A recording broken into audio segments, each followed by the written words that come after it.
सर्व साधन सुविधा असून त्या माध्यमातून 12वीच्या परीक्षेत आपल्या पाल्यांनी गुण मिळवावे यासाठी सर्व सुविधा देणाऱ्या पालकांच्या या जगात आपल्या आईवडिलांच्या संघर्षाचा धडा घेत फळे विणणाऱ्या एका कुटुंबातील मुलीने कला शाखेत अव्वल येण्याचा बहुमान प्राप्त केलेला आहे।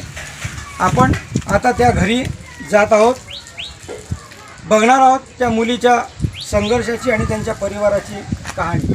विद्यार्थ्यांच्या जीवनाचा टर्निंग पॉइंट असलेल्या 12वीच्या अभ्यासाकरिता विद्यार्थ्यांना सर्व सोयी सुविधा देत त्यांच्या प्रत्येक बाबींकडे लक्ष देत जीवापाड आटापिटा करणारा पालक वर्ग सर्व विदित असताना दुसरीकडे पोटाची खडगी भरण्याकरिता फळे तयार करून ते विकून कुटुंबाचा गाडा ओढणाऱ्या वडिलांचा आदर्श घेत जुना धामणगाव येथील झोपडपट्टीतील शुभांगीने विपरीत परिस्थितीवर मात करीत कला शाखेत अव्वल येण्याचा बहुमान प्राप्त केला आहे। शुभांगीला भविष्यात पोलीस अधिकारी व्हायचे असून त्याकरिता स्पर्धा परीक्षेची तयारी सुद्धा सुरू केली आहे। उच्च माध्यमिक शालांत परीक्षेचा निकाल लागला असून सेफला हायस्कूल व कनिष्ठ महाविद्यालयाची विद्यार्थिनी शुभांगी खंडारे हिने 83% गुण प्राप्त करीत कला शाखेतून अव्वल येण्याचा बहुमान प्राप्त केला आहे। शुभांगीच्या घरची परिस्थिती जेमतेम असून तिचे आई आणि वडील दोघांचाही फळे विणण्याचा व्यवसाय।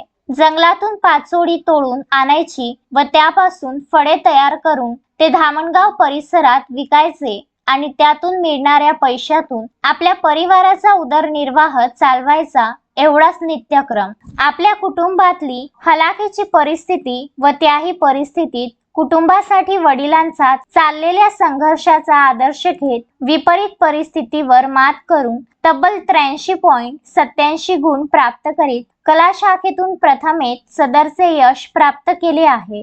तिच्या या यशाला विदर्भ न्यूजचा सलाम। आता 12वीची परीक्षा आटोपली, या परीक्षेत तू कशा पद्धतीने तयारी केली आणि पुढे तुला भविष्यात काय व्हायचं आहे? मी रोज अभ्यास करू, दिवसा करू, रात्री पण 2-3 घंटे रात्री पण अभ्यास करू। मला अभ्यासाच्या पूर्वी मला काही ठरवलंच होतं की मी 90% मला मिळवायचे आहे, परंतु मिळले नाही, 83% मिळले, पण ते पण मिळले त्यात मला खुशी आहे आणि पुढं मला MPSC मध्ये जायचं आहे, BA करून। BAच्या परीक्षेची ग्रॅज्युएशन करणार आहे, त्याच्यासोबत ते काय MPSCची तयारी करणार आहे। म्हणजे स्पर्धा परीक्षेत जाऊन तुला काय व्हायचं आहे? मग मला IPS व्हायचं आहे। हो। अच्छा, IPS होऊन मग देशसेवा करायची आहे, समाजाची सेवा करायची आहे। समाजाची सेवा। बरं, या यशाचं श्रेय तू कोणाला देशील? आई-बाबांना देशील। बोधिसत्व काळे, विदर्भ न्यूज, धामणगाव रेल्वे।